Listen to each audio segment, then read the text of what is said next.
If Zohran Mamdani prevails in the three-way contest next month, he would make history as our city's first ever South Asian and Muslim mayor. In June, the city's South Asian community came out in big numbers to support Mamdani in the Democratic primary. Some of them voters who sat out previous elections. But will this support from these communities hold? Mamdani is currently facing some backlash from Hindu nationalist groups here in the city who are trying to paint him as anti-Hindu. Joining me now to talk about the politics within the South Asian community and the South Asian vote in general is Prajwal Bhat. He has been covering this beat for the news site Documented. Very nice to meet you. Great to see you. That's in a recent article, you wrote about these Islamophobic attacks that Mamdani is experiencing from some Hindu nationalist groups. They're saying he's anti-Hindu because he has criticized the Prime Minister, Narendra Modi. They've spent thousands of dollars. How is this entirely domestic? Does it have a sort of an overseas source, do you think?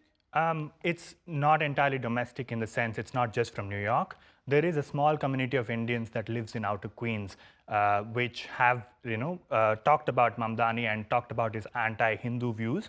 But the majority of the money that has been spent was by two individuals in New Jersey who believe that, they need to make this point. But before we get into the fact that there is an opposition, we need to acknowledge the fact that South Asians, being such a visible and central part of the election campaign this year is a significant development in New York politics. It's the fact that in the past you could see that Italian or Irish immigrants were a crucial vote, that this time you see that the political power of South Asian communities has come into the fore. And it's not just the creatives or the technical class from Astoria or Greenpoint that's been voting. It's also the people who are, everyday New Yorkers, who have been restaurant workers, who have been taxi drivers, who came out in big numbers to campaign for Mamdani and vote for him. Yeah. Talk a little bit about that, because you, in your writings, you've identified sort of almost a prior generation who came in the 1960s. They tended to be college educated, much more professional, higher incomes. That's not who many of us see. Who we see now are the cab drivers, the security workers, the nurses, and so forth. Yeah, there is a large number of working class population from South Asia living in New York City that has been making the city tick for generations.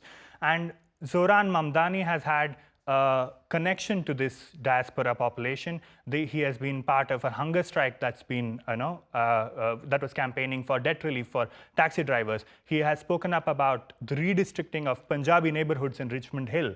So we're talking about a population that's living, fragmented in the city. Now, you talk about this and you sense that there is a population of Bangladeshi Americans in Kensington in Brooklyn. There's a population of Bangladeshis in Parkchester in the Bronx. There's a population of Pakistanis in Midwood in Brooklyn, which voted in big numbers for Mamdani. And if you look at the election maps closely, you will see a small triangular area in Midwood in Brooklyn where the Pakistani community came out and voted for Zohran. And there's a huge swathe of area outside of it and in neighboring to it where it's a Jewish neighborhood, and it voted primarily for Kumo. So Mamdani's campaign has done a great job of, getting these communities to be active in New York City politics. And this is, I think, the first time we're seeing something like this. Okay, let me play a clip from my last interview with him. I talked with him about these folks who had rented an airplane and were flying banners and sort of encouraging people not to vote for him. Here's what he had to say about that. I know that also I'm looking to represent the entirety of New York City. Just yesterday, I had an incredible meeting with Hindu leaders across New York City. And we spoke about a wide-ranging set of topics. We spoke about small businesses, we spoke about Diwali, and we also spoke about that we may have disagreements as it pertained to Prime Minister Modi. And those disagreements do not preclude us from working together to the benefit of this city.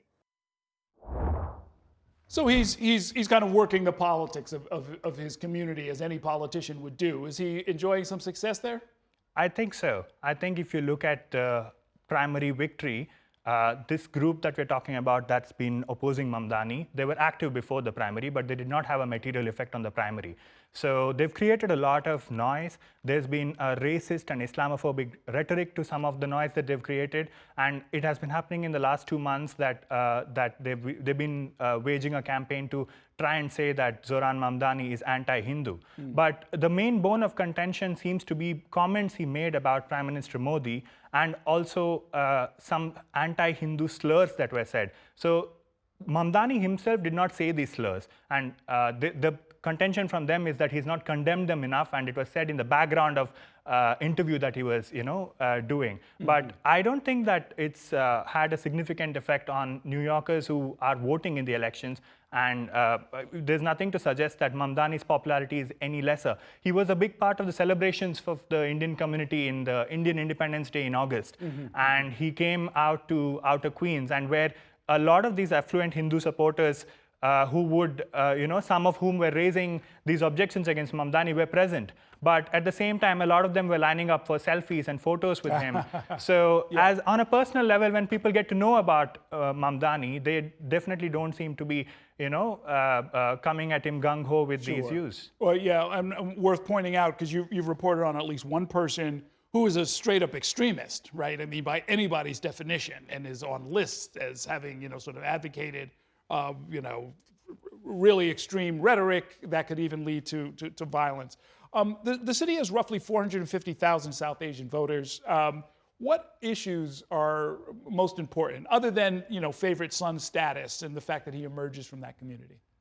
The community has been talking about a lot of things. So you can't, you'll have to bifurcate this by national origin, because the Bangladeshi community has been talking about Win Rosario, someone who's been shot dead by the NYPD, and 2 officers were served misconduct charges in this case. And Zohran Mamdani has been speaking about, setting up a department which responds to 911 calls with mental health professionals and not police officers. So this is something that the Bangladeshi community has been actively speaking up about, and we saw a protest in Jackson Heights just last week. Apart from that, there's also been, the redistricting of Richmond Hill, Punjabi areas that Mamdani has spoken about. But more than that, I think not a lot of the South Asian community lives in rent-stabilized apartments, but a lot of them do resonate with the message of affordability that Zohran has been talking about. Yeah. So because a lot of them are working-class citizens, are working, to make ends meet, and the fact that it's not only somebody that they can identify with who speaks their language. He has done campaign ads in Bengali and Urdu as well, and he speaks quite good Hindi and Urdu. I've noticed in my interviews with him. So it's not just the fact that they relate with him, but it's also that his politics is great, because Jennifer Rajkumar, if you remember, it was also a South Asian who was up for public advocate in June, but she lost handsomely. So it's also about, the kind of socialist politics that he's been advocating for that's been resonating. Oh, interesting. Are you saying the same South Asian community did not rally to support her at the same time as they were voting for Mamdani? Exactly. And it is also because Mamdani comes across as somebody who can unite these different South Asian identities much better than someone else like Jennifer, for example. Because we are talking about 5 different countries and so many different religions and cultures. So Mamdani, the fact that he can speak these different languages, the fact that he can carry these messages in different ways has helped him. Okay, an intra-group diplomat, one more skill that will, I guess, stand him in good stead as we get closer to Election Day. Thanks so much for coming by. Great talking with you. Thank you so much.